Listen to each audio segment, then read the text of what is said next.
Prime time news വിശദമായ റിപ്പോർട്ടുകളിലേക്ക് കടക്കുകയാണ്. തൃപ്പൂണിത്തുറയിൽ പടക്ക സംഭരണശാലയിലുണ്ടായ സ്ഫോടനത്തിൽ മരണം 2 ഗുരുതര പൊള്ളലേറ്റ് ചികിത്സയിൽ കഴിഞ്ഞിരുന്ന ദിവാകരനാണ് മരിച്ചത്. അപകടവുമായി ബന്ധപ്പെട്ട് 4 പേരെ പോലീസ് അറസ്റ്റ് ചെയ്തു. മനുഷ്യാവകാശ കമ്മീഷനും സ്വമേധയാ കേസെടുത്തു. പടക്ക സംഭരണശാലയിലെ കരാർ തൊഴിലാളിയായിരുന്ന ദിവാകരനാണ് രാത്രി 7 മണിയോടെ മരിച്ചത്. ഗുരുതരമായി പൊള്ളലേൽക്കുകയും കെട്ടിടാവശിഷ്ടങ്ങൾ ദേഹത്തേക്ക് വീണ് പരിക്കേൽക്കുകയും ചെയ്ത ദിവാകരൻ വെന്റിലേറ്ററിന്റെ സഹായത്തോടെയായിരുന്നു ജീവൻ നിലനിർത്തിയിരുന്നത്. അടിയന്തര ശസ്ത്രക്രിയയ്ക്കും വിധേയനാക്കിയിരുന്നു. ഇതോടെ മരിച്ചവരുടെ എണ്ണം 2. കളമശ്ശേരി മെഡിക്കൽ കോളേജ് ആശുപത്രിയിൽ ചികിത്സയിലുള്ള 2 പേരുടെ ആരോഗ്യനില ഗുരുതരമായി തന്നെ തുടരുകയാണ്. അപകടത്തിൽ 4 പേരെ നരഹത്യാ കുറ്റം ചുമത്തി അറസ്റ്റ് ചെയ്തു. ഉത്സവ കമ്മിറ്റി ഭാരവാഹികളായ സതീശൻ, ശശികുമാർ, കരാർ ജോലിക്കാരായ വിനീത്, വിനോദ് എന്നിവരാണ് അറസ്റ്റിലായത്. സ്വമേധയാ കേസെടുത്ത മനുഷ്യാവകാശ കമ്മീഷൻ കളക്ടറോടും കൊച്ചി സിറ്റി പോലീസ് കമ്മീഷണറോടും റിപ്പോർട്ട് തേടി. 25ഓളം വീടുകളാണ് സ്ഫോടനത്തിൽ തകർന്നത്. കുടുംബങ്ങൾക്കുള്ള ധനസഹായ വിതരണത്തിനുള്ള പ്രാരംഭ നടപടികൾ ആരംഭിച്ചു. വിദഗ്ധ സംഘം നാളെ സ്ഥലത്ത് പരിശോധന നടത്തും. 24 കൊച്ചി. തൃപ്പൂണിത്തുറയിൽ അനധികൃത വെടിക്കെട്ട് പുരയിലുണ്ടായ സ്ഫോടനത്തിൽ 50ലധികം കെട്ടിടങ്ങൾക്ക് കേടുപാടുകൾ സംഭവിച്ചു. 2 കിലോമീറ്റർ ചുറ്റളവിലുള്ള കെട്ടിടങ്ങൾക്കാണ് കേടുപാടുണ്ടായത്. നഷ്ടപരിഹാരം നൽകാനുള്ള നടപടികൾ റവന്യൂ വകുപ്പ് ആരംഭിച്ചു. 15 ലക്ഷം രൂപ ലോണെടുത്ത് പണിത വീടാ മോനെ, പകുതി പോലും ആയിട്ടില്ല. ഞങ്ങൾ അടച്ചിട്ടില്ല. ഈ കൂലിപ്പണിക്കാർ കൊച്ചെന്ന് എവിടെ നിന്നുണ്ടാക്കാനാ? വണ്ടി ഓടിക്കണത്. അത് ഒരൊറ്റ പൊട്ടിത്തെറിയിൽ കണ്ണീരിലായത് 100 കണക്കിന് മനുഷ്യർ. ജീവൻ തിരിച്ചു കിട്ടി, എന്നാൽ ജീവിതം നഷ്ടമായ അവസ്ഥ. പലർക്കും എന്താണ് സംഭവിച്ചതെന്ന് ഇപ്പോഴും വ്യക്തതയില്ല. അകത്തിരിക്കുമായിരുന്നു. അപ്പോൾ സൗണ്ട് കേട്ടു. ഞങ്ങൾ വൈഫ് ഉണ്ടായിരുന്നു. വൈഫ് ഈ ഒരറ്റത്തായിരുന്നു, ഞാനിവിടെ. ഈ സമയത്ത് എന്താണ് ഞങ്ങൾ 2 പേരും അങ്ങോട്ടും ഇങ്ങോട്ടും എവിടെയാണെന്ന് അറിയാൻ നോക്കിയപ്പോഴത്തേക്ക് പിന്നെ നടന്നു വരാൻ മേല, മുഴുവൻ ഗ്ലാസ്സാണ്. അപ്പോൾ അങ്ങോട്ടും ഇങ്ങോട്ടും ഞങ്ങൾ തമ്മിൽ കണ്ടുപിട്ടാൻ തന്നെ കുറച്ച് സമയം എടുത്തു. വീടുകൾക്ക് വിള്ളൽ, ജനൽ ചില്ലുകൾ തകർന്നു, മേൽക്കൂര പറന്നുപോയി. കെട്ടിടങ്ങൾ പലതും ഉടൻ നിലംപതിക്കാറായ നിലയിലും. നഷ്ടപരിഹാരം ഉടൻ നൽകുമെന്നാണ് ജില്ലാ ഭരണകൂടത്തിൻ്റെ ഉറപ്പ്. ഇവിടെ വീടുകൾക്ക് ഡാമേജ് ആയിട്ടുണ്ട്, ചുറ്റുമുള്ള വീടുകൾക്ക്. സോ വീടുകളിലുള്ളവർ താൽക്കാലികമായിട്ട് മാറ്റി പാർപ്പിക്കാനുള്ളതും അതേപോലെ പെർമനൻ്റ് ആയിട്ട് അവർക്ക് പൈസ കൊടുക്കണം. നടപടി ഉടനെ തന്നെ സ്വീകരിക്കും. നഷ്ടം കണക്കാക്കാൻ തൃപ്പൂണിത്തുറ മുനിസിപ്പാലിറ്റിയുടെ എഞ്ചിനീയറിംഗ് വിഭാഗം പരിശോധന ആരംഭിച്ചു. കേടുപാടുകൾ സംഭവിച്ച വീട്ടുടമകൾ ക്യാമ്പിലുള്ള റവന്യൂ വകുപ്പിന്റെ ഹെൽപ്പ് ഡെസ്കിൽ രജിസ്റ്റർ ചെയ്യാൻ മറക്കരുത്. പെട്ടെന്നുണ്ടായൊരു പൊട്ടിത്തെറി ഇക്കാണുന്ന ആളുകളുടെ ഒരു കാലത്തെ അധ്വാനം മുഴുവൻ കവർന്നെടുത്തു. ഇനി എന്ന് ആ നഷ്ടപരിഹാര തുക തിരികെ ലഭിക്കുമെന്നാണ് അവർ ചോദിക്കുന്നത്. എത്രയും പെട്ടെന്ന് സർക്കാർ ഇടപെടൽ അനിവാര്യമായ വിഷയം. കൊച്ചിയിൽ നിന്ന് സച്ചിനൊപ്പം വിഷ്ണു സുരേഷ്, 24. വയനാട് കാട്ടിക്കുളത്ത് ബേലൂർ മഗ്നയെ മയക്കുവെടിവെക്കാനുള്ള ദൗത്യം ഇന്നും നടപ്പായില്ല. മണ്ണുണ്ടി കോളനിയുടെ 5 ചതുരശ്ര കിലോമീറ്റർ ചുറ്റളവിൽ തുടരുകയാണ് ആന. അടിക്കാട് നിറഞ്ഞ പ്രദേശമായതിനാലാണ് ദൗത്യം സങ്കീർണമാകുന്നത്. നാളെ പുലർച്ചെ ആനയെ പിടികൂടാനുള്ള ശ്രമം പുനരാരംഭിക്കുമെന്ന് വനവകുപ്പ് ഉദ്യോഗസ്ഥർ അറിയിച്ചു. ഇന്ന് പുലർച്ചെ 3:30 റേഡിയോ കോളർ സിഗ്നൽ ലഭിച്ചു. ആന മണ്ണുണ്ടി കോളനിയുടെ 2 കിലോമീറ്റർ മാത്രം അകലത്തിൽ. മൂടൽമഞ്ഞൊഴിഞ്ഞതോടെ ദൗത്യസംഘം വനത്തിലേക്ക്. 10 ഗ്രൂപ്പുകളായി തിരിഞ്ഞ് ആനയ്ക്ക് വേണ്ടിയുള്ള തിരച്ചിൽ. ഒപ്പം 4 കുങ്കിയാനകളും. 2 തവണ ആനയെ ദൗത്യസംഘം നേരിൽ കണ്ടു. കുങ്കിയാനകളുമായി ചെല്ലുമ്പോൾ ആന ദിശ മാറി സഞ്ചരിക്കുന്ന സ്ഥിതി. വൈകിട്ട് 4:15 അടുത്തു കിട്ടിയപ്പോൾ മയക്കുവെടി വെച്ചു. പക്ഷേ അടിക്കാട് ചതിച്ചു. മാനന്തവാടി മൈസൂർ റോഡ് വഴി എത്തിച്ച് മയക്കുവെടി വെക്കാനും ശ്രമമുണ്ടായി. അതും വിജയം കണ്ടില്ല. ഇരുൾ വീണപ്പോൾ ദൗത്യം ഇന്നത്തേക്ക് അവസാനിപ്പിച്ചു. കാടിന്റെ ഭൂമിശാസ്ത്രം വെല്ലുവിളിയെന്ന് നോർത്തൺ CCF KS ദീപ. ടെറൈൻ്റെ പ്രശ്നം നല്ലോണം ഉണ്ട്. ഇതിൽ ഈ ലെൻഡാന ഈ അണ്ടർഗ്രോത്ത് വളരെ കൂടുതലാണ്. അപ്പോൾ അതിൻ്റെ ഇടയിൽ ഈ ആന പമ്മി നിൽക്കുന്ന ഒരു നേച്ചറാണ്. അപ്പോൾ ഇത് നമുക്ക് അറിയാൻ സാധിച്ചത് ബേലൂർ ഭാഗത്തും ഈ കോഫി പ്ലാന്റേഷൻസിലും മറ്റും നിന്നൊരു ടെറൈനിലുള്ള ആനിമൽ തന്നെയാണ്. അപ്പോൾ അതേ രീതിയിൽ എനിക്ക് തോന്നുന്നു ഈ ഭാഗങ്ങളിലും ഈ അണ്ടർഗ്രോത്ത് കൂടുതലായിട്ട് കോൺസെൻട്രേറ്റ് ചെയ്ത് ഇങ്ങനെ നിൽക്കുന്നുണ്ട്. അപ്പോൾ ചെറിയ മൂവ്മെൻറ്റ്സുകളൊക്കെ ഉണ്ട്.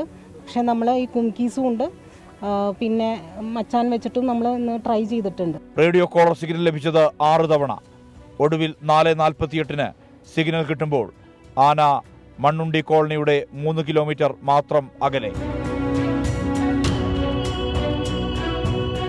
രാത്രി 65ഓളം വനംവകുപ്പ് ഉദ്യോഗസ്ഥർ പട്രോളിംഗ് നടത്തും.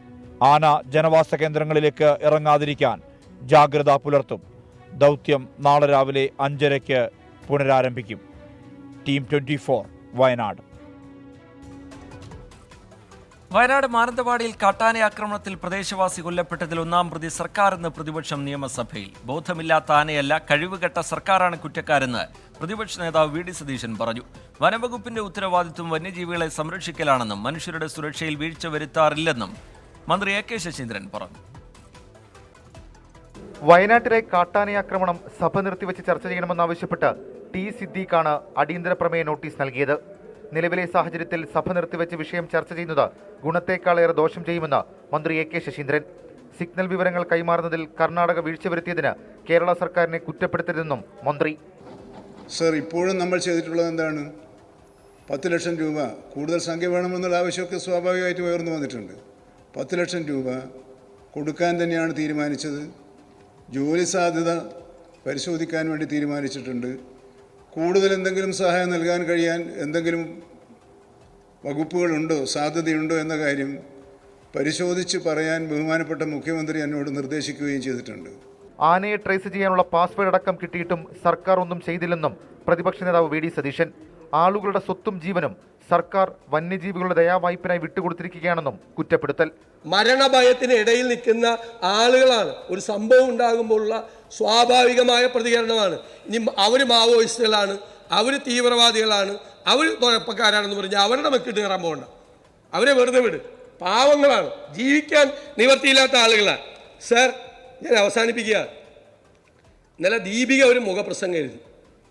അതിൻ്റെ ഹെഡിങ് എന്തായിരുന്നു അറിയാമോ? ബോധമില്ലാത്ത ആനയല്ല, കഴിവുകെട്ട സർക്കാരാണ് പ്രതിയെന്ന്. സാർ, അത് തന്നെയാണ്. നിങ്ങൾ ഒന്നും ചെയ്യുന്നില്ല. വന്യജീവികൾക്ക് മന്ത്രി സംരക്ഷണം കൊടുക്കേണ്ടത് കാട്ടിലാണ്, നാട്ടിലല്ലെന്ന് ടി സിദ്ദീഖ്. 10 വർഷത്തിനിടയിൽ വന്യജീവി ആക്രമണങ്ങളിൽ വയനാട്ടിൽ 56 പേർക്ക് ജീവൻ നഷ്ടമായെന്നും സർക്കാർ പരാജയമെന്നും ടി സിദ്ദീഖ് ആരോപിച്ചു. ലഭിച്ച വിവരത്തിന്റെ അടിസ്ഥാനത്തിൽ മുഴയാനയെ കൃത്യമായി നിരീക്ഷിക്കുന്നതിൽ പരാജയപ്പെട്ട, ജനങ്ങൾക്ക് അപകടത്തെക്കുറിച്ച് ഒരു മുന്നറിയിപ്പ് നൽകുന്നതിൽ ദയനീയമായി പരാജയപ്പെട്ട അതിർത്തി ജില്ലയാണ് സാർ വയനാട്. അവസാനിച്ചു. അതിർത്തി ജില്ലയാണ്. കർണാടക, തമിഴ്നാട് മുഴുവൻ വനമേഖല അന്തർ സംസ്ഥാന കോർഡിനേഷനെ കുറിച്ച് ഇന്ന് പറഞ്ഞത് ഈ മുഴയാന വന്നതായ ബേലൂർ മഗ്ന എന്ന് പറയുന്ന ഈ ആന വന്ന സന്ദർഭത്തിൽ നിങ്ങൾ എടുത്തിരുന്നുവെങ്കിൽ അജി എന്ന് പറയുന്ന സാധാരണക്കാരൻ ഇപ്പൊ മരിക്കില്ല. അടിയന്തര പ്രമേയത്തിന് സ്പീക്കർ അവതരണാനുമതി നിഷേധിച്ചതോടെ പ്രതിപക്ഷം സഭ വിട്ടിറങ്ങി. 24 തിരുവനന്തപുരം. വന്യജീവി ആക്രമണത്തിൽ നിന്ന് ജനങ്ങൾക്ക് സംരക്ഷണം നൽകാൻ എല്ലാ സജ്ജീകരണങ്ങളും ഒരുക്കുമെന്ന് മുഖ്യമന്ത്രി പിണറായി വിജയൻ. വയനാട്ടിലെ പ്രത്യേക സാഹചര്യം വിലയിരുത്താൻ ചേർന്ന ഉന്നതതല യോഗത്തിൽ സംസാരിക്കുകയായിരുന്നു മുഖ്യമന്ത്രി. സംസ്ഥാനത്ത് വന്യജീവി ആക്രമണത്തിന് ഇരയാകുന്നവർക്ക് പ്രഖ്യാപിക്കുന്ന നഷ്ടപരിഹാരം സർക്കാർ നൽകുന്നില്ലെന്ന് പ്രതിപക്ഷ നേതാവ് വി ഡി സതീശൻ ആരോപിച്ചു. വയനാട്ടിലെ ജനപ്രതിനിധികളുമായി വ്യാഴാഴ്ച മുഖ്യമന്ത്രി ചർച്ച നടത്തും. അന്തർ സംസ്ഥാന വന്യജീവി പ്രശ്നങ്ങളെ ഏകോപിപ്പിക്കാൻ കേരള, കർണാടക, തമിഴ്നാട് സംസ്ഥാനങ്ങളിലെ additional chief secretary, principal secretary തലത്തിൽ സമിതി രൂപീകരിക്കാനാണ് സർക്കാർ തീരുമാനം. ഇതിനായി നിലവിലുള്ള അന്തർ സംസ്ഥാന ഔദ്യോഗിക തലയോഗം ഉടൻ ചേരും. വന്യജീവികളെ നേരിടുന്നതുമായി ബന്ധപ്പെട്ട നിയമപ്രശ്നങ്ങൾ നിയമവകുപ്പും അഡ്വക്കേറ്റ് ജനറലും പരിശോധിക്കും. വയനാട്ടിൽ റവന്യൂ, പോലീസ്, ഫോറസ്റ്റ് എന്നിവരെ സംയോജിപ്പിച്ച് കമാൻഡ് കൺട്രോൾ സെന്റർ നടപ്പാക്കും. 2 പുതിയ RRTകൾ ഉടൻ പ്രവർത്തനമാരംഭിക്കാനും ഉന്നതതല യോഗത്തിൽ തീരുമാനമായി. ഇതിനിടെ പ്രതിപക്ഷ നേതാവ് വി ഡി സതീശൻ പടമലയിൽ കാട്ടാനയുടെ ആക്രമണത്തിൽ കൊല്ലപ്പെട്ട അജീഷിന്റെ വീട് സന്ദർശിച്ചു. എന്റെ ഡാഡിക്ക് സംഭവിച്ചിറങ്ങി ഇനി ഒരു മനുഷ്യർക്ക് പറ്റാൻ പാടില്ല. വയനാട്ടിൽ ഞാൻ കരഞ്ഞ എത്ര വേറൊരു കൊച്ചു ഇനി കരയാൻ പാടില്ല. റേഡിയോ കോളർ സിഗ്നൽ ഡീകോഡ് ചെയ്യുന്നതിൽ സംസ്ഥാനത്തിന് സംഭവിച്ച വീഴ്ചയാണ് അജീഷിന്റെ മരണത്തിന് കാരണമായതെന്ന് പ്രതിപക്ഷ നേതാവ് വി ഡി സതീശൻ കുറ്റപ്പെടുത്തി. ഷോർട്ട് ടൈമിലേക്കും ലോങ് ടൈമിലേക്കും ഇത്രയും ഒരു വിഷയം വരുമ്പോൾ, ഈ വന്യജീവി ആക്രമണം വർദ്ധിക്കുമ്പോൾ അതിനെ നേരിടാൻ വേണ്ടിയിട്ടുള്ളൊരു പദ്ധതി ഉണ്ടോ? ഒന്നുമില്ല. അതേസമയം സർക്കാരിൻ്റേത് മനുഷ്യത്വരഹിതമായ നിലപാടാണെന്ന വിമർശനത്തിൽ ഉറച്ചു നിൽക്കുകയാണ് ക്രൈസ്തവ സഭകൾ. നാളെ ഫാർമേഴ്സ് റിലീഫ് ഫോറം വയനാട്ടിൽ ആഹ്വാനം ചെയ്ത ഹർത്താലിന് കോൺഗ്രസ് പിന്തുണ പ്രഖ്യാപിച്ചിട്ടുണ്ട്. 24 വയനാട്. വയനാട് പുൽപ്പള്ളി വാടാനക്കവലയിൽ കടുവ ഇറങ്ങി. ഉച്ചയ്ക്ക് 12 മണിയോടെയാണ് വനമൂലിക ജൈവ ഉൽപ്പന്ന വിൽപ്പനശാലയ്ക്ക് സമീപമുള്ള സ്വകാര്യ വ്യക്തിയുടെ കൃഷിയിടത്തിൽ കടുവയെ കണ്ടത്. പ്രദേശത്ത് വനപാലകർ ക്യാമ്പ് ചെയ്യുകയാണ്. മുണ്ടക്കയിൽ ജനവാസ മേഖലയിൽ കാട്ടാനയും ഇറങ്ങി. വാടാനക്കവല കൂവപ്ലാക്കൽ ബിജുവും ഭാര്യ സ്വപ്നയും വീട്ടുമുറ്റത്ത് ജോലി ചെയ്യുന്നതിനിടെയാണ് കാട്ടുപന്നിയെ ഓടിച്ച് കടുവയെത്തിയത്. ഹസ്ബൻഡാണ് കണ്ടത്. എന്നിട്ട് ഓടി വന്നു കടുവ എന്ന് പറഞ്ഞ് വിറച്ചിട്ട് ആദ്യം വന്നത്. അത് കേട്ടപ്പോൾ നമുക്കും വിറയായി. പിന്നെ ഞാൻ കണ്ടു ശരിക്കും പതുക്കെ പതുക്കെ വേണം നമുക്ക് ശരിക്കും കാണാൻ പറ്റുന്നൊരു. മക്കളൊക്കെ ഉള്ളതുകൊണ്ടാണ് പേടി. പന്നിയെ ഓടിച്ചു വന്നാൽ പന്നി അത്ര സ്പീഡിലും അല്ല, എന്നാൽ കടുവ അത്ര സ്പീഡിലല്ല. അപ്പോൾ എനിക്ക് ഇവിടെ നിന്ന് കാണാറുണ്ട്. ഈ പറമ്പിൻ്റെ സൈഡിൽ വന്ന് നേരെ ആ പറമ്പിൽ പോയി. അവർ നേരെ വനമൂരുകാരുടെ പറമ്പാണ് അത്. അതിൻ്റെ ഉള്ളിലേക്ക് കയറിപ്പോയി. അപ്പോൾ കുറേ നേരം ഭയങ്കര ശബ്ദം ഉണ്ടാക്കലും ബഹളം ഉണ്ടാക്കലൊക്കെ ഉണ്ടായിരുന്നു അതിൻ്റെ ഉള്ളിൽ. വനപാലകരും നാട്ടുകാരും ചേർന്ന് നടത്തിയ തെരച്ചിലിൽ കടുവയെ കണ്ടെത്തി. പ്രദേശത്ത് വനംവകുപ്പ് ഉദ്യോഗസ്ഥർ ക്യാമ്പ് ചെയ്യുകയാണ്. ഇപ്പോൾ ഇവിടെ കണ്ടു കഴിഞ്ഞിട്ടുണ്ടെങ്കിൽ അടുത്ത മണിക്കൂറിൽ അടുത്ത സ്ഥലത്താണ്, കിലോമീറ്ററുകൾ അപ്പുറത്താണ് കടുവയെ കാണുന്നത്. ഒന്നിലധികം കടുവകളുണ്ട് എന്ന് വേണം നമ്മൾ അനുമാനിക്കാൻ. അതുകൊണ്ട് തന്നെ കടുവയെ ലൊക്കേറ്റ് ചെയ്യുന്നതിന് ഡ്രോൺ ഉപയോഗിച്ചോ സാറ്റലൈറ്റ് സാങ്കേതികവിദ്യ ഉപയോഗിച്ചോ അതിനെ ഐഡൻറ്റിഫൈ ചെയ്ത് എവിടെയാണെന്നുള്ളത് കണ്ടെത്തി അതിനെ മയക്കുവെടി വെച്ചോ മറ്റു മാർഗങ്ങൾ ഉപയോഗിച്ചോ പിടിച്ചു മാറ്റേണ്ടത് അനിവാര്യമാണ്.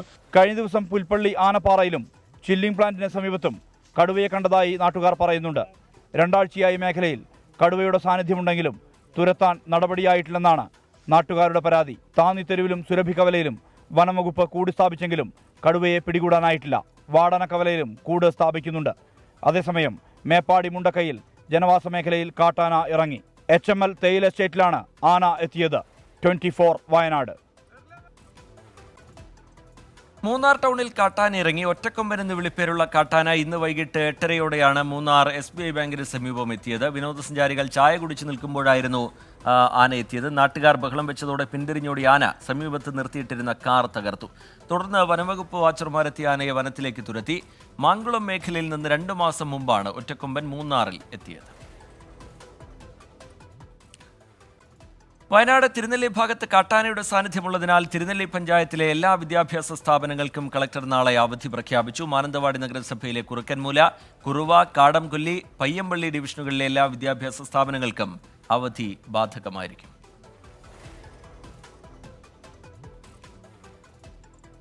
ലോക്സഭാ തെരഞ്ഞെടുപ്പിൽ കേരളത്തിലെ ആദ്യ സ്ഥാനാർത്ഥി പ്രഖ്യാപനം നടത്തി കേരള കോൺഗ്രസ് എം. സിറ്റിംഗ് MP തോമസ് ചാഴിക്കാടൻ കോട്ടയത്ത് LDF സ്ഥാനാർത്ഥിയാകും. പാർട്ടി ഒറ്റക്കെട്ടായിട്ടാണ് തീരുമാനമെടുത്തതെന്ന് ജോസ് കെ മാണി പറഞ്ഞു. ഇത്തവണയും വൻ ഭൂരിപക്ഷത്തിൽ ജയിക്കുമെന്ന് തോമസ് ചാഴിക്കാടൻ 24-നോട് വ്യക്തമാക്കി. പതിവ് തർക്കങ്ങളും സസ്പെൻസും ഒന്നുമില്ലാതെയായിരുന്നു കേരള കോൺഗ്രസ് എമ്മിന്റെ സ്ഥാനാർത്ഥി പ്രഖ്യാപനം. കോട്ടയം സീറ്റിന്റെ കാര്യത്തിൽ ഇടതുമുന്നണിയിൽ നിന്ന് ഉറപ്പ് കിട്ടിയതിന് പിന്നാലെ പാർട്ടി കമ്മിറ്റികൾ ചേർന്ന് തോമസ് ചാഴിക്കാടനെ സ്ഥാനാർത്ഥിയായി തെരഞ്ഞെടുക്കുകയായിരുന്നു. തുടർന്ന് ജോസ് കെ മാണി ഔദ്യോഗിക പ്രഖ്യാപനം നടത്തി. ഒരേ ഒരു പേര് മാത്രമാണ് ഇതുമായി ബന്ധപ്പെട്ട് മുന്നോട്ട് വന്നത്. ആ പേര് നമ്മുടെ ഇപ്പോഴത്തെ സിറ്റിംഗ് MPയും പാർട്ടിയുടെ വൈസ് ചെയർമാനുമായ ശ്രീ തോമസ് ചാഴികാടനാണ്. ജോസ് കെ മാണിയുടെ വിശ്വാസവും MP എന്ന നിലയിലുള്ള മികച്ച പ്രവർത്തനവുമാണ് ചാഴിക്കാടന് വീണ്ടും ഒരു അവസരത്തിന് വഴി തെളിയിച്ചത്. വീണ്ടും ഒരു അവസരം കിട്ടിയിരിക്കുന്നു.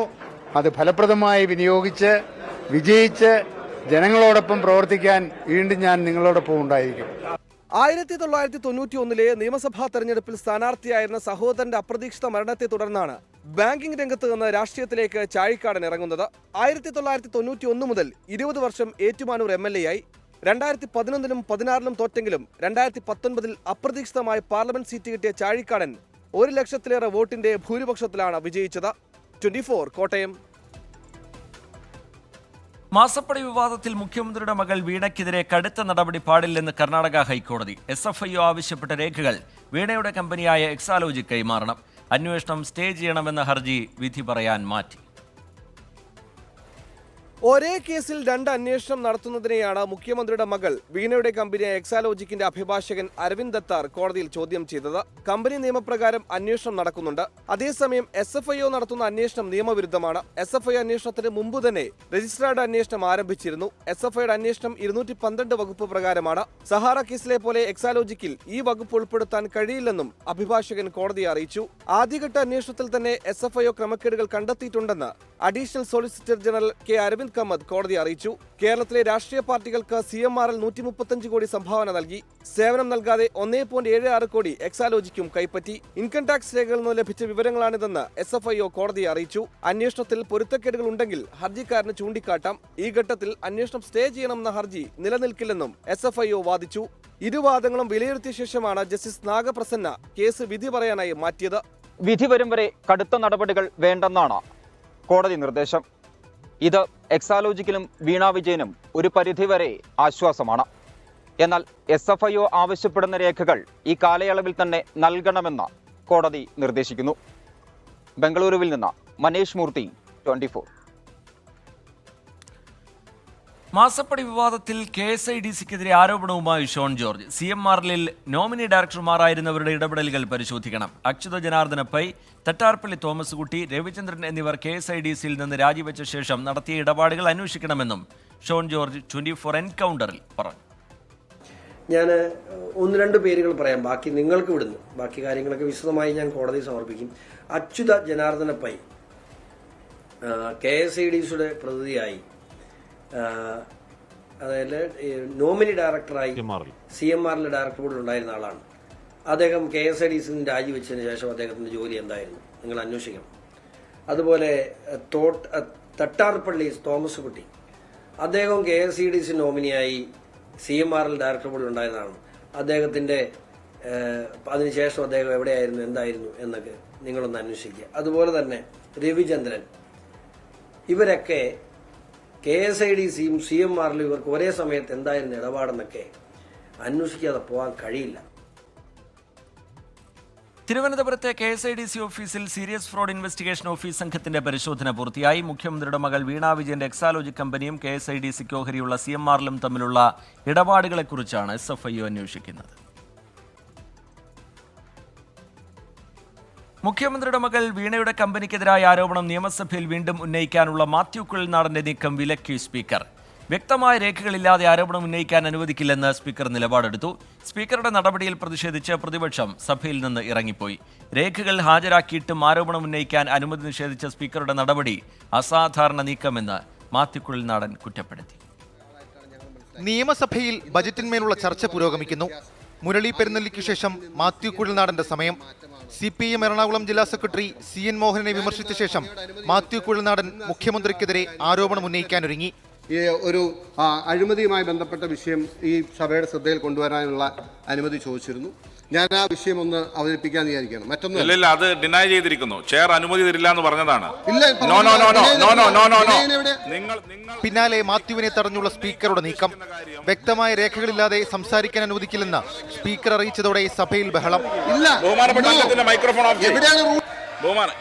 വീണ്ടും ആരോപണം ഉന്നയിക്കാനൊരുങ്ങിയ മാത്യു കുഴൽനാടന്റെ മൈക്ക് സ്പീക്കർ ഓഫ് ചെയ്തു. ഫോട്ടോസ്റ്റാറ്റ് കൊണ്ടുവന്ന നിയമസഭയുടെ വിശുദ്ധികളെ അനുവദിക്കില്ലെന്നും സ്പീക്കർ പ്രതികരിച്ചു. വളരെ ക്ലിയറായി ചെയർ പറഞ്ഞ കാര്യമാണ്. രേഖകൾ ഹാജരാക്കണം. ഹാജരാക്കിയ രേഖകളിൽ ചെയർ തൃപ്തനല്ല. So I can't allow. Sorry Mathew Kuzhalnadan, sorry. ഇതോടെ പ്രതിപക്ഷം സഭ വിട്ടിറങ്ങി. മുഖ്യമന്ത്രിക്കെതിരെയുള്ള ആരോപണമായിരുന്നുവെന്നും സ്പീക്കറുടേത് ജനാധിപത്യ വിരുദ്ധ സമീപനമായിരുന്നുവെന്നും മാത്യു കുഴൽനാടൻ വിമർശിച്ചു. പാർട്ടിയുമായി കൂടിയാലോചിച്ച ശേഷം മുഖ്യമന്ത്രിക്കെതിരെയുള്ള ആരോപണത്തിന്റെ വിശദാംശങ്ങൾ പുറത്തു പറയുമെന്നും മാത്യു കുഴൽനാടൻ വ്യക്തമാക്കി. 24 തിരുവനന്തപുരം. വിദേശ സർവകലാശാലകൾ അനുവദിക്കുമെന്ന ബജറ്റ് പ്രഖ്യാപനം CPIM പുനഃപരിശോധിക്കും. വിഷയം ലോക്സഭാ തെരഞ്ഞെടുപ്പിന് ശേഷം പൊളിറ്റ് ബ്യൂറോ ചർച്ച ചെയ്യും. CPIയുടെ വിയോജിപ്പ് കൂടി പരിഗണിച്ചാണ് തീരുമാനം. തുറന്ന ചർച്ചയാണ് വേണ്ടതെന്ന് CPIM സംസ്ഥാന സെക്രട്ടറി MV ഗോവിന്ദൻ പ്രതികരിച്ചു. സംസ്ഥാന എക്സിക്യൂട്ടീവ് കൗൺസിൽ യോഗങ്ങളിൽ വലിയ വിമർശനമുയർന്ന പശ്ചാത്തലത്തിലാണ് വിദേശ സർവകലാശാല വിഷയത്തിൽ CPIക്കുള്ള എതിർപ്പ് സംസ്ഥാന സെക്രട്ടറി ബിനോയ് വിശ്വം CPIMനെ അറിയിച്ചത്. ഇടതു നയത്തിന് വിരുദ്ധമായ വിദേശ സർവകലാശാല മുന്നണിക്കുള്ളിൽ ചർച്ച ചെയ്യാതെ നടപ്പാക്കാൻ കഴിയില്ലെന്ന് ബിനോയ് വിശ്വം MV ഗോവിന്ദനെ അറിയിച്ചു. കൂടുതൽ ചർച്ച ചെയ്ത ശേഷമേ നടപ്പാക്കൂവെന്ന് MV ഗോവിന്ദൻ മറുപടി പറഞ്ഞതായാണ് വിവരം. CPIയുടെ കടുത്ത എതിർപ്പുൾപ്പെടെ പരിഗണിച്ചാണ് CPIM പുനരാലോചനയ്ക്ക് തീരുമാനിച്ചത്. എക്സാമിൻ എന്ന് പറഞ്ഞതുകൊണ്ട് അർത്ഥമാക്കുന്നത് പരിശോധിക്കുക എന്നുള്ളത് തന്നെയാണ്. അതിൽ ആരൊക്കെയായിട്ട് ബന്ധപ്പെട്ട് പരിശോധിക്കണോ അവരൊക്കെയായിട്ട് ബന്ധപ്പെട്ട് പരിശോധിക്കാനുള്ള ഒരു പ്രധാനപ്പെട്ട കാര്യമെന്ന നിലയിൽ തന്നെയാണ് വിദേശ സർവകലാശാലയും അതേപോലെ തന്നെ സ്വകാര്യ മൂലധന നിക്ഷേപവും വിദ്യാഭ്യാസ മേഖലയിൽ സംബന്ധിച്ചിടത്തോളം പറഞ്ഞിട്ടുള്ളത്. ഇടതു നയത്തിൽ വ്യതിയാനമുണ്ടായെന്ന വിമർശനമാണ് CPIMനെ പ്രതിരോധത്തിലാക്കിയത്. പോളിറ്റ് ബ്യൂറോ ചർച്ച ചെയ്ത ശേഷം മാത്രം തുടർ നടപടി മതിയെന്നാണ് നിലവിലുള്ള തീരുമാനം. PB വിഷയം പരിഗണിക്കുന്നത് ലോക്സഭാ തെരഞ്ഞെടുപ്പിന് ശേഷം മാത്രമായിരിക്കും. അതേസമയം വിദേശ സർവകലാശാലകൾ വരുന്നതിനോട് ഉന്നത വിദ്യാഭ്യാസ വകുപ്പിന് തന്നെ എതിർപ്പുണ്ടെന്ന് രമേശ് ചെന്നിത്തല നിയമസഭയിൽ ചൂണ്ടിക്കാട്ടി. സർ, ഇതിനോട് ഉന്നത വിദ്യാഭ്യാസ വകുപ്പ് മന്ത്രിക്ക് പോലും അഭിപ്രായ വ്യത്യാസമുണ്ട്. സർ, ഞങ്ങൾ സ്വകാര്യ സർവകലാശാലകൾ വിദേശ സർവകലാശാലകൾ അനുമതി നൽകുന്നതിനെ ഞങ്ങൾ എതിർക്കുന്നില്ല. ഞങ്ങളതിനെ സ്വാഗതം ചെയ്യുന്നു. നമ്മുടെ നാട്ടിലെ ചെറുപ്പക്കാർ മറ്റ് രാജ്യങ്ങളിൽ പോയി വിദ്യാഭ്യാസം ചെയ്ത് കേരളത്തിൽ ഇപ്പം ജനങ്ങളില്ലാത്ത അവസ്ഥയിലേക്കാണ് മാറുന്നത്. ബജറ്റിന്റെ മറുപടി പ്രസംഗത്തിൽ ധനമന്ത്രി കെ എൻ ബാലഗോപാൽ വിദേശ സർവകലാശാല വിഷയത്തിൽ കൂടുതൽ വ്യക്തത വരുത്തിയേക്കും. 24 തിരുവനന്തപുരം. ബജറ്റിൽ പരിഗണന ലഭിച്ചില്ലെന്ന വിമർശനം ബജറ്റ് ചർച്ചയിലും ഉന്നയിച്ച് CPI. സപ്ലൈകോയെ രക്ഷിക്കാൻ 500 കോടി വകയിരുത്തി പ്രത്യേക പാക്കേജ് വേണമെന്ന് ഡെപ്യൂട്ടി സ്പീക്കർ ചിറ്റയം ഗോപകുമാർ ആവശ്യപ്പെട്ടു. സപ്ലൈകോ പ്രതിസന്ധിയിലാണെന്നും സംരക്ഷിക്കേണ്ട ബാധ്യത സർക്കാരിനുണ്ടെന്നും ചിറ്റയം ഗോപകുമാർ പറഞ്ഞു. രൂപഭേദം വരുത്തിയതിനാൽ നെൽവയലുകൾ സമയബന്ധിതമായി പൂർവ്വസ്ഥിതിയിലേക്ക് കൊണ്ടുവരുന്നതിന് പ്രായോഗികമായി സാധ്യമാകാത്ത സ്ഥിതിയാണ് നാളിതുവരെ നിലനിന്നത്. ഈ വിഷയം പരിഹരിക്കുന്നതിനായി ബജറ്റിൽ അനിവാര്യമായ ഒരു തുക റവന്യൂ വകുപ്പിന് വകയിരുത്തിയാൽ അനധികൃത ഭൂപരിവർത്തനം വരുത്തിയവർക്കെതിരെ റവന്യൂ റിക്കവറി നടപടി സ്വീകരിച്ച് പ്രസ്തുത തുക പിഴ സഹിതം തിരികെ സർക്കാരിന് വസൂലാക്കാവുന്നതാണ്. കൈക്കൂലി കേസിൽ ED അറസ്റ്റ് ചെയ്ത തമിഴ്നാട് മന്ത്രി സെന്തിൽ ബാലാജി മന്ത്രിസ്ഥാനം രാജിവെച്ചു. 2023 ജൂൺ 14-നാണ് സെന്തിൽ ബാലാജി അറസ്റ്റിലായത്. നിരവധി തവണ ജാമ്യാപേക്ഷ നൽകിയെങ്കിലും കോടതികൾ തള്ളി. വകുപ്പില്ലാ മന്ത്രിയായി സെന്തിൽ തുടരുന്നതിനെ മദ്രാസ് ഹൈക്കോടതി രൂക്ഷമായി വിമർശിച്ചിരുന്നു. നിലവിൽ സെന്തിലിന്റെ ജാമ്യഹർജി ഹൈക്കോടതിയുടെ പരിഗണനയിലാണ്. ലോക്സഭാ തെരഞ്ഞെടുപ്പ് അടുത്തിരിക്കെ സെന്തിൽ ബാലാജിയുടെ രാജി DMKയുടെ മുഖംമിനുക്കൽ നടപടിയുടെ ഭാഗമാണ് എന്നാണ് വിലയിരുത്തൽ. തമിഴ്നാട് നിയമസഭയിൽ വീണ്ടും നാടകീയ രംഗങ്ങൾ. ഗവർണർ RN രവി നയപ്രഖ്യാപന പ്രസംഗം വായിക്കാതെ മടങ്ങി. ഗവർണർ സഭ വിട്ടതോടെ സ്പീക്കർ M അപ്പാവു നയപ്രഖ്യാപനം വായിച്ചു. വസ്തുതാപരമായും ധാർമ്മികമായും യോജിക്കാൻ കഴിയില്ലെന്ന് പറഞ്ഞാണ് ഗവർണർ നയപ്രഖ്യാപനം വായിക്കാൻ വിസമ്മതിച്ചത്.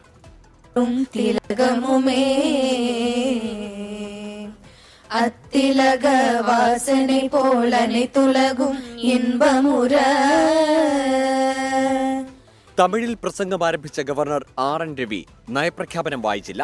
പ്രസംഗത്തിലെ ഭാഗങ്ങളോട് വസ്തുതാപരമായും ധാർമ്മികമായും എതിർപ്പുണ്ടെന്നും സമ്മേളനം തുടങ്ങുമ്പോൾ ദേശീയഗാനം ആലപിച്ചില്ലെന്നും പറഞ്ഞാണ് ഗവർണർ പ്രസംഗം അവസാനിപ്പിച്ചത്.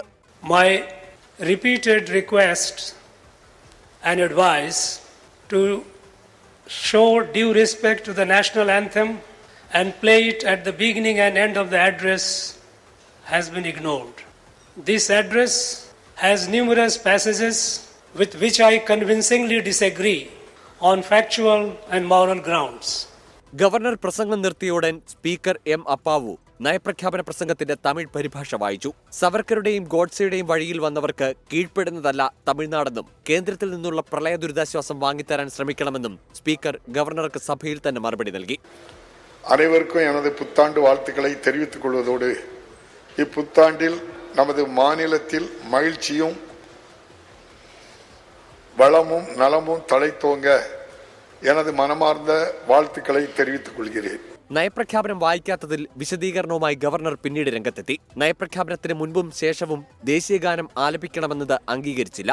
ഇതിൽ പ്രതിഷേധിച്ചാണ് ദേശീയഗാനത്തിന് മുൻപ് ഇറങ്ങിപ്പോയതെന്നും RN രവി വിശദീകരിച്ചു. ഗവർണർ സഭ വിട്ട ശേഷം നയപ്രഖ്യാപനം അതുപോലെ തന്നെ സഭാരേഖകളിൽ ചേർക്കണമെന്ന് മന്ത്രി ദുരൈമുരുകൻ അവതരിപ്പിച്ച പ്രമേയം സഭ പാസാക്കി. സ്പീക്കറുടെ സവർക്കർ പരാമർശം അപലപനീയമാണെന്ന് BJP നിയമസഭാ നേതാവ് നായനാർ നാഗേന്ദ്രൻ പറഞ്ഞു. സഭയിൽ കണ്ടത് ഗവർണർ സർക്കാർ തർക്കമാണെന്നും അതിൽ ഇടപെടുന്നില്ലെന്നും അണ്ണാ DMKയും പ്രതികരിച്ചു. 24 ചെന്നൈ. ബീഹാറിൽ നിതീഷ് കുമാറിന്റെ നേതൃത്വത്തിലുള്ള NDA സർക്കാർ നിയമസഭയിൽ വിശ്വാസം നേടി. 129 അംഗങ്ങളാണ് നിതീഷ് കുമാർ സർക്കാരിനെ പിന്തുണച്ചത്. RJDക്ക് കനത്ത തിരിച്ചടി നൽകി വിശ്വാസ വോട്ടെടുപ്പിന് തൊട്ടു മുമ്പായി 3 MLAമാർ ഭരണപക്ഷത്തോടൊപ്പം ചേർന്നു. ബീഹാറിൽ മഹാസഖ്യത്തിനൊപ്പമായിരുന്ന നിതീഷ് കുമാർ കൂറുമാറി NDAയിലെത്തിയതോടെയാണ് നിയമസഭയിൽ വിശ്വാസ വോട്ടെടുപ്പ് നേരിടേണ്ടി വന്നത്. പ്രതീക്ഷിച്ചതിലും 3 വോട്ടുകൾ കൂടുതൽ നേടി 129 അംഗങ്ങളുടെ പിന്തുണയോടെയാണ് നിതീഷ് വിശ്വാസം നേടിയത്. വിശ്വാസ വോട്ടെടുപ്പിന് തൊട്ടുമുമ്പ് സ്പീക്കർക്കെതിരെ ഭരണപക്ഷം കൊണ്ടുവന്ന അവിശ്വാസ പ്രമേയം 112-നെതിരെ 125 വോട്ടുകൾക്ക് പാസായി. വിശ്വാസ വോട്ടെടുപ്പിന് മുൻപായി MLAമാരായ ചേതൻ ആനന്ദ്, നീലം ദേവി, പ്രഹ്ലാദ് യാദവ് എന്നിവർ മറുകണ്ഠം ചാടിയത് RJDക്ക് വലിയ തിരിച്ചടിയായി. RJD ഭരണത്തിലാണ് ഏറ്റവും കൂടുതൽ വർഗീയ കലാപങ്ങൾ നടന്നതെന്ന് നിതീഷ് കുമാർ നിയമസഭയിൽ തുറന്നടിച്ചു. मुस्लिम हिंदू का झगड़ा होता था और जब हम आए तो हिंदू मुस्लिम का झगड़ा बंद कराए। कब हुआ था? आज तक भूल जाना है। अगर इतिहास जानो. ബീഹാർ ജനത നിതീഷ് കുമാറിനോട് ക്ഷമിക്കില്ലെന്ന് RJD നേതാവ് തേജസ്വി യാദവ്. मुख्यमंत्री जी तो इधर से उधर भाग गुना कर लेते हैं, जो करना है कर लेते हैं, लेकिन जनता के बीच तो वहाँ विधायक के लोग न जाकर के जवाब देगा, तो आप ही लोग ना दीजिएगा। अब आपसे कोई पूछेगा काहे बताओ नीतीश जी 3 बार शपथ लिए तो क्या बोलिएगा? 243 സീറ്റുകളുള്ള ബീഹാർ നിയമസഭയിൽ ഭൂരിപക്ഷം തെളിയിക്കാൻ 122 സീറ്റുകളായിരുന്നു ആവശ്യം. 24 ഡൽഹി. മഹാരാഷ്ട്രയിൽ കോൺഗ്രസിന് കനത്ത തിരിച്ചടി. മുൻ മുഖ്യമന്ത്രിയും മുതിർന്ന നേതാവുമായ അശോക് ചവാൻ പാർട്ടി വിട്ടു. ബി.ജെ.പിയിൽ ചേർന്നേക്കുമെന്നാണ് സൂചന. അശോക് ചവാനൊപ്പം കോൺഗ്രസ് എം.എൽ.എമാരും പാർട്ടി വിടാൻ ഒരുങ്ങുന്നതായി അഭ്യൂഹം. മിലൻ ദിയോറയ്ക്കും ബാബ സിദ്ദീഖിക്കും പിന്നാലെ ഒരു മാസത്തിനിടെ മഹാരാഷ്ട്ര കോൺഗ്രസിൽ പാർട്ടി വിടുന്ന മൂന്നാമത്തെ നേതാവാണ് അശോക് ചവാൻ. 2008 മുതൽ 2010 വരെ മുഖ്യമന്ത്രി, സംസ്ഥാന കോൺഗ്രസ് അധ്യക്ഷൻ എന്നീ പദവികൾ അശോക് ചവാൻ വഹിച്ചിരുന്നു. വ്യക്തിപരമായ കാരണങ്ങൾ കൊണ്ടാണ് പാർട്ടി വിട്ടതെന്ന് അശോക് ചവാൻ വ്യക്തമാക്കിയെങ്കിലും ഏതാനും നാളുകളായി സംസ്ഥാന കോൺഗ്രസ് നേതൃത്വവുമായി ചവാൻ ഭിന്നതയിലായിരുന്നു. പാർട്ടിക്ക് വേണ്ടി സത്യസന്ധമായാണ് പ്രവർത്തിച്ചതെന്ന് അശോക് ചവാൻ. ലോക്സഭാ നിയമസഭാ തെരഞ്ഞെടുപ്പുകൾ വരാനിരിക്കെ മഹാരാഷ്ട്രയിൽ കോൺഗ്രസിന് കനത്ത തിരിച്ചടിയാണ് അശോക് ചവാന്റെ രാജി. നന്ദേഡ് മേഖലയിൽ ഏറെ സ്വാധീനമുള്ള അശോക് ചവാനൊപ്പം ചില എം.എൽ.എമാരും പാർട്ടി വിട്ടേക്കുമെന്നാണ് അഭ്യൂഹം. മഹാരാഷ്ട്രയിലെ രാഷ്ട്രീയ നീക്കങ്ങൾ സംഭവിക്കാനിരിക്കുന്നത് കാത്തിരുന്ന് കാണാമെന്ന് ഉപമുഖ്യമന്ത്രി ദേവേന്ദ്ര ഫട്നാവിസിന്റെ പ്രതികരണം. 24 ഡൽഹി. രാഹുൽ ഗാന്ധിയുടെ ഭാരത് ജോഡോ ന്യായ് യാത്ര അനവസരത്തിലാണെന്ന വിമർശനം തള്ളി AICC general secretary K C. Venugopal. India മുന്നണി ശക്തിപ്പെടുത്താൻ എന്ത് വിട്ടുവീഴ്ചയ്ക്കും കോൺഗ്രസ് തയ്യാറാണെന്നും കെ.സി. വേണുഗോപാൽ പറഞ്ഞു. മമതാ ബാനർജി അടക്കമുള്ളവരെ അനുനയിപ്പിച്ച് കൂടെ നിർത്താനുള്ള ശ്രമങ്ങൾ തുടരും. പ്രധാനമന്ത്രിയുടെ സ്നേഹവിരുന്നിൽ N.K. പ്രേമചന്ദ്രൻ പങ്കെടുത്തതിൽ തെറ്റില്ല എന്നും കെ.സി. വേണുഗോപാൽ പറഞ്ഞു. 24ന്റെ firing line with KR Gopikrishnan എന്ന പരിപാടിയിലാണ് പ്രതികരണം. ലോക്സഭാ തെരഞ്ഞെടുപ്പ് അടുത്തിരിക്കെ സീറ്റ് വിഭജന ചർച്ചകൾക്ക് നേതൃത്വം നൽകേണ്ട ഘട്ടത്തിൽ രാഹുലിന്റെ രണ്ടാം ഭാരത് ജോഡോ യാത്രയ്ക്കെതിരെ ഉയർന്ന വിമർശനങ്ങളെ പൂർണ്ണമായും തള്ളുകയാണ് കെ.സി. വേണുഗോപാൽ. വിമർശിക്കുന്നവരുടെ ലക്ഷ്യം പാർട്ടിയെ തകർക്കൽ. ഇപ്പം ഞങ്ങൾ പോകുന്നത് കോൺഗ്രസിന് ഏറ്റവും പ്രയാസമുള്ള 10, 25, 30 വർഷമായിട്ട് ഞങ്ങൾ ഭരിക്കുക പോലും ചെയ്യാത്ത, എന്നാൽ കോൺഗ്രസിന് ബി.ജെ.പിക്കെതിരെ വെല്ലുവിളി ഉയർത്താൻ കഴിയുന്ന പ്രദേശങ്ങളിലെ പ്രവർത്തകരെയും ജനങ്ങളെയും നേരിട്ട് കണ്ട് അവരെ സജ്ജരാക്കാൻ ശക്തമാകും. ഇന്ത്യ സഖ്യത്തിൽ മമതയെ പോലുള്ളവരെ ഉൾപ്പെടുത്താൻ കോൺഗ്രസ് പരമാവധി വിട്ടുവീഴ്ചയ്ക്ക് തയ്യാറാണ്. സീറ്റിനായുള്ള പിടിവലി തുടരുമ്പോഴും കോൺഗ്രസ് താഴ്മയോടെയാണ് നിൽക്കുന്നതെന്നും കെ.സി. വേണുഗോപാൽ പറഞ്ഞു. ഇപ്പോഴും ഞങ്ങൾ മമതയെ ബഹുമാനത്തോടെയാണ്, ഇപ്പോഴും ചർച്ച നടത്തിക്കൊണ്ടിരിക്കുന്ന മമതയുടെ ആളുകളുമായിട്ട് എങ്ങനെയെങ്കിലും ഈ മുന്നണി ഉണ്ടാകണം, ബി.ജെ.പിയുടെ സീറ്റുകൾ പരമാവധി കുറക്കണം. അപ്പോൾ ഞങ്ങളെ സംബന്ധിച്ചിടത്തോളം ഞങ്ങളുടെ ആ നിലപാടുകളിൽ നിന്നും വിട്ടുവീഴ്ച ചെയ്യുന്ന ഒരു പ്രശ്നവുമില്ല. ഞങ്ങൾ ഈ പ്രശ്നത്തിനെ അതിജീവിച്ചുകൊണ്ട് മുന്നോട്ട് പോവുക തന്നെ ചെയ്യും. നേതാക്കൾ പാർട്ടി വിട്ടുപോകുന്നതിൽ പഴി രാഹുലിന്റെ മേൽ കെട്ടിവെക്കരുത്. നിതീഷ് കുമാർ പോയത് അദ്ദേഹത്തിന് അവിടെ മുഖ്യമന്ത്രി സ്ഥാനം കസേര ഉറപ്പിക്കാൻ നല്ലത് അതാണെന്ന് വെച്ചാൽ അദ്ദേഹം കാര്യം പറയാം, അദ്ദേഹത്തിന്റെ കുഴപ്പമല്ല, അത് അതും രാഹുൽ ഗാന്ധിയുടെ കുഴപ്പമായിരുന്നു. പ്രധാനമന്ത്രിയുടെ സ്നേഹവിരുന്നിൽ N.K. പ്രേമചന്ദ്രൻ MP പങ്കെടുത്തതുമായി ബന്ധപ്പെട്ട വിവാദത്തിൽ കഴമ്പില്ലെന്നും കെ.സി. വേണുഗോപാൽ പറഞ്ഞു. ആരുടെ കൂടെ ഇരുന്ന് ചായ കുടിച്ചു എന്നുള്ളതല്ലോ പ്രശ്നം, പാർലമെന്റിൽ എടുക്കുന്ന നിലപാടുകളാണല്ലോ പ്രശ്നം. ആ നിലപാടുകളിൽ ഒരു വിട്ടുവീഴ്ചയും ചെയ്യാത്ത പാർലമെന്റ് മെമ്പറാണ്. ഈ സാഹചര്യം എന്താണെന്ന് പ്രേമേന്ദ്രൻ ആണ് പറയേണ്ടത്. 24 ഡൽഹി. പ്രധാനമന്ത്രിയുടെ വിരുന്നിൽ പങ്കെടുത്തതിൽ N.K. പ്രേമചന്ദ്രൻ MP-യെ പിന്തുണച്ച് ഷിബു ബേബി ജോണും രമേശ് ചെന്നിത്തലയും. പ്രധാനമന്ത്രിയെ ഇഷ്ടപ്പെട്ടാലും ഇല്ലെങ്കിലും പ്രധാനമന്ത്രിയുടെ ഓഫീസിൽ നിന്ന് വിളിക്കുമ്പോൾ പോവുക സ്വാഭാവികമെന്ന് RSP സംസ്ഥാന സെക്രട്ടറി ഷിബു ബേബി ജോൺ പറഞ്ഞു. പ്രധാനമന്ത്രി വിളിച്ചാൽ MP-ക്ക് പോവേണ്ടേ എന്ന് രമേശ് ചെന്നിത്തലയും ചോദിച്ചു. പ്രധാനമന്ത്രി വിരുന്നിന് വിളിച്ചാൽ പോകുമോ എന്നത് ഇപ്പോൾ പറയാനാകില്ല എന്നായിരുന്നു KPCC അധ്യക്ഷൻ K. സുധാകരന്റെ പ്രതികരണം. അതിനിശ്ചിതമായി തന്നെ ശ്രീ നരേന്ദ്രമോദിയുടെ നയങ്ങളെ വിമർശിച്ചല്ല വലിച്ചു കീറിയിട്ടുള്ള നേതാക്കന്മാരിൽ ഒരാളാണ്. ഇന്ന് പലരും പുറത്തു എന്ന് പറയും ഞങ്ങൾ പോകത്തില്ല, എന്നാൽ ആരാന്നേലും പോകും. കാരണം നമുക്ക് നരേന്ദ്രമോദിയെ ഇഷ്ടമുണ്ടേ ഇല്ലയോ എന്നുള്ളത് രണ്ടാമത്തെ പ്രശ്നമാണ്. രാജ്യത്തെ പ്രധാനമന്ത്രി ഒരു MP-യെ കാണണം എന്ന് പറഞ്ഞ് പാർലമെന്റിൽ നിന്നുകൊണ്ട് പാർലമെന്റിലെ ഓഫീസിൽ വരാൻ പറഞ്ഞാൽ ആരാന്നേലും പോകും. പ്രേമചന്ദ്രനെ പ്രധാനമന്ത്രി വിളിച്ചു, അദ്ദേഹം പോയി. ഞങ്ങളെ മുഖ്യമന്ത്രി വിളിക്കാറുണ്ട്, ഞങ്ങൾ പോകത്തില്ലേ? ഇവിടെ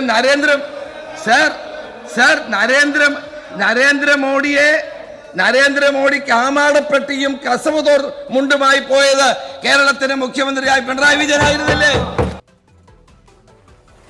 കർഷക സംഘടനകൾ പ്രഖ്യാപിച്ച സമരത്തെ നേരിടാൻ ഡൽഹിയിലും നിരോധനാജ്ഞ. 1 മാസത്തേക്കാണ് നിരോധനാജ്ഞ പ്രഖ്യാപിച്ചത്. ട്രാക്ടറുകളുമായി ഡൽഹിയിലേക്കുള്ള പ്രവേശനത്തിന് വിലക്കുണ്ട്. വിവാഹ ആഘോഷങ്ങൾക്ക് മുൻകൂർ അനുമതി തേടണമെന്നും നിരോധനാജ്ഞ ലംഘിച്ചാൽ അറസ്റ്റ് ചെയ്യുമെന്നും ഡൽഹി പോലീസ് അറിയിച്ചു. സമരത്തിൽ പങ്കെടുക്കാനായി ഡൽഹിയിലേക്കുള്ള യാത്രയ്ക്കിടെ കർണാടകയിൽ നിന്നുള്ള കർഷകരെ ഭോപ്പാലിൽ പോലീസ് കസ്റ്റഡിയിലെടുത്തു. കർഷക സംഘടനകളെ അനുനയിപ്പിക്കാൻ കേന്ദ്ര സർക്കാർ യോഗം വിളിച്ചിരുന്നു. കേന്ദ്രമന്ത്രിമാരായ പീയൂഷ് ഗോയൽ, അർജുൻ മുണ്ട, നിത്യാനന്ദ റായ് എന്നിവരാണ് സംയുക്ത കിസാൻ മോർച്ച, നോൺ പൊളിറ്റിക്കൽ കിസാൻ മസ്ദൂർ മോർച്ച എന്നീ സംഘടനകളുമായി ചർച്ച നടത്തിയത്. കോൺഗ്രസിന്റെ ജനകീയ പ്രക്ഷോഭയാത്ര സമരാഗ്നി വയനാട് ജില്ലയിൽ പ്രവേശിച്ചു. കോഴിക്കോട് നടന്ന ജനകീയ ചർച്ചാ സദസ്സിൽ വന്യമൃഗശല്യവും കൂരാച്ചുണ്ടിലെ ജോസഫിന്റെ ആത്മഹത്യയും ഉൾപ്പെടെ നിരവധി പ്രശ്നങ്ങളാണ് ഉന്നയിക്കപ്പെട്ടത്. ചർച്ചാ സദസ്സിൽ പങ്കെടുത്ത എഴുത്തുകാരൻ UK കുമാരൻ കോൺഗ്രസിനെ വിമർശിച്ചായിരുന്നു സംസാരിച്ചത്. കോഴിക്കോട് ജില്ലയിൽ രണ്ടിടങ്ങളിലായിരുന്നു കഴിഞ്ഞ ദിവസം സമരാഗ്നിയുടെ സ്വീകരണം.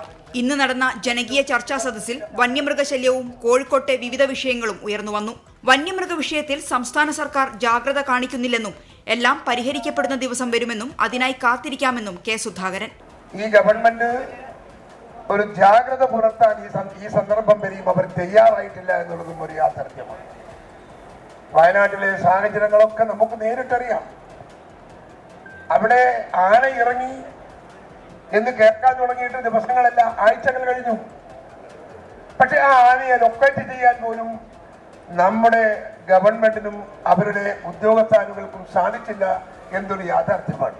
ചർച്ചാ സദസ്സിൽ പങ്കെടുത്ത എഴുത്തുകാരൻ UK കുമാരൻ KPCC പ്രസിഡന്റിനെ വേദിയിലിരുത്തിയാണ് കോൺഗ്രസിനെതിരെ വിമർശനം ഉന്നയിച്ചത്. CUCയുടെ പ്രവർത്തനം ഒരു അവസരത്തിൽ കോൺഗ്രസിനെ പരിപൂർണമായി ചലിപ്പിച്ചിരുന്നു. ഞാൻ പലപ്പോഴും പല സ്ഥലങ്ങളിലും പോകുമ്പോഴൊക്കെ തന്നെ CUCയുടെ പ്രവർത്തനങ്ങളെ അടുത്ത് കണ്ടിട്ടുണ്ട്. എല്ലായിടത്തുള്ള ആളുകളൊക്കെ തന്നെ വന്ന് അതിൽ സജീവമായി പങ്കെടുത്ത് വളരെ ക്രിയാത്മകമായി ചർച്ചകൾ ചെയ്യുന്നൊരു കാഴ്ച ഞാൻ കണ്ടിരുന്നു. ഇപ്പോൾ ഒരിടത്തും CUCയുടെ പ്രവർത്തനവുമില്ല, കോൺഗ്രസിന്റെ ആ രീതിയിലുള്ള പ്രവർത്തനം ഇല്ലാതാവുകയും ചെയ്തു. പാളയം മാർക്കറ്റ് മാറ്റുന്നതുമായി ബന്ധപ്പെട്ട സമരം KPCC ഏറ്റെടുക്കുന്നതായും ജനകീയ ചർച്ചാ സദസ്സിൽ കെ സുധാകരൻ അറിയിച്ചു. വയനാട്ടിലെ സമരാഗ്നിയുടെ ആദ്യ സ്വീകരണം കൽപ്പറ്റയിലായിരുന്നു. 24 കോഴിക്കോട്. കോൺഗ്രസിന്റെ സമരാഗ്നി യാത്രയെ പരിഹസിച്ച് SNDP യോഗം ജനറൽ സെക്രട്ടറി വെള്ളാപ്പള്ളി നടേശൻ. സാധാരണ ഒരാളാണ് യാത്ര നയിക്കാറ്, കോൺഗ്രസിൽ ഇപ്പോൾ 2 പേരാണ് യാത്ര നയിക്കുന്നത്. അത് തന്നെ അനൈക്യമാണ്. എത്ര നല്ല നേതാവായിരുന്നു രമേശ് ചെന്നിത്തല എന്നും വെള്ളാപ്പള്ളി നടേശൻ പറഞ്ഞു. 2 പേരും കൂടെ എന്തിനാണ്? അപ്പം തന്നെ നിങ്ങൾക്ക് തോന്നില്ലേ ഇതിനകത്ത് ഐക്യമില്ലെന്ന്? 2 പേരും കൂടെ ഉണ്ടാകും. ഈ കോൺഗ്രസ് വന്നപ്പോൾ എന്താണ് 2 ആളായി പോയത്? അതായത് അപ്പോൾ ഇതിനകത്ത് നേതൃത്വം ഒരാളല്ല 2 ആളെന്നാണ്. അപ്പോൾ ഇതാണ് സ്ഥിതി. കോൺഗ്രസ്സിൽ നമുക്ക് എല്ലാവർക്കും ഇഷ്ടപ്പെട്ട എന്നും ജനങ്ങളോടൊപ്പം ജനങ്ങളുമായിട്ട് സംസാരിച്ചു കൊണ്ടുവരുന്ന നമ്മുടെ പഴയ നേതാവുണ്ടല്ലോ, UDFിൻ്റെ കൺവീനറായി പ്രവർത്തിച്ച രമേശ് ചെന്നിത്തല ഇപ്പോൾ അവിടെ കിടക്കുന്നത്. അദ്ദേഹം സൗമ്യനായിരുന്നില്ലേ, മാന്യനായിരുന്നില്ലേ? വാർത്തകളിലേക്ക് വീണ്ടും നോക്കാവിന് ചില വാർത്തകൾ ചുരുക്കത്തിൽ. സോണിയാഗാന്ധി രാജസ്ഥാനിൽ നിന്ന് രാജ്യസഭയിലേക്കെന്ന് സൂചന. പ്രിയങ്ക ഗാന്ധി റായ്ബറേലിയിൽ നിന്ന് ലോക്സഭയിലേക്ക് മത്സരിച്ചേക്കും. തൃപ്പൂണിത്തുറ തെരഞ്ഞെടുപ്പ് കേസിൽ കെ ബാബുവിന് തിരിച്ചടി. M സ്വരാജിന്റെ ഹർജി നിലനിൽക്കുമെന്ന ഹൈക്കോടതി വിധി ശരിവച്ചു. സാക്ഷി വിസ്താരം ഏതാണ്ട് പൂർത്തിയായ സാഹചര്യത്തിൽ വിചാരണ നടപടികൾ നിർത്തിവെക്കേണ്ടതില്ലെന്ന് സുപ്രീം കോടതി. മസാല ബോണ്ട് കേസിൽ മുൻ ധനമന്ത്രി ഡോക്ടർ TM തോമസ് ഐസക്കിന് ആശ്വാസം. EDക്ക് മുന്നിൽ നാളെ ഹാജരാകണോ വേണ്ടയോ എന്ന് തോമസ് ഐസക്കിന് തീരുമാനിക്കാമെന്ന് ഹൈക്കോടതി. അയോധ്യയിലെ രാമക്ഷേത്രം സന്ദർശിച്ച ആം ആദ്മി പാർട്ടി മുഖ്യമന്ത്രിമാർ. ഡൽഹി മുഖ്യമന്ത്രി അരവിന്ദ് കെജ്രിവാളും പഞ്ചാബ് മുഖ്യമന്ത്രി ഭഗവന്ത് മന്നും കുടുംബത്തോടൊപ്പമാണ് അയോധ്യയിലെത്തിയത്. ഡൽഹി മദ്യനയ അഴിമതി കേസിൽ ആം ആദ്മി പാർട്ടി നേതാവും ഡൽഹി മുൻ ഉപമുഖ്യമന്ത്രിയുമായ മനീഷ് സിസോദിയയ്ക്ക് ഇടക്കാല ജാമ്യം. മരുമകളുടെ വിവാഹ ചടങ്ങിൽ പങ്കെടുക്കാനാണ് കോടതി ജാമ്യം അനുവദിച്ചത്. ആം ആദ്മി പാർട്ടിയുടെ നിർണായക യോഗം നാളെ ചേരും. ലോക്സഭാ തെരഞ്ഞെടുപ്പും കെജ്രിവാളിനെതിരായ ED നീക്കവും ചർച്ചയ്ക്ക്. ജമ്മുകശ്മീർ മുൻ മുഖ്യമന്ത്രി ഫാറൂഖ് അബ്ദുള്ളയ്ക്ക് വീണ്ടും ED നോട്ടീസ്. ശ്രീനഗറിലെ ED ഓഫീസിൽ നാളെ ചോദ്യം ചെയ്യലിന് ഹാജരാകാൻ നിർദ്ദേശം. ജമ്മുകശ്മീർ ക്രിക്കറ്റ് അസോസിയേഷന്റെ സാമ്പത്തിക ക്രമക്കേട് കേസിലാണ് ED നീക്കം.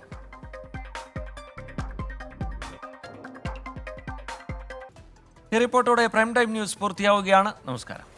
ലോകത്തെവിടെയായാലും ഏത് സമയത്തും 24 വാർത്തകളും ഓഗ്മെന്റഡ് റിയാലിറ്റി പാക്കേജുകളും എക്സ്പ്ലെയിനറുകളും വിശദമായി കാണാൻ ഞങ്ങളുടെ YouTube ചാനൽ നിങ്ങൾക്ക് സബ്സ്ക്രൈബ് ചെയ്യാം.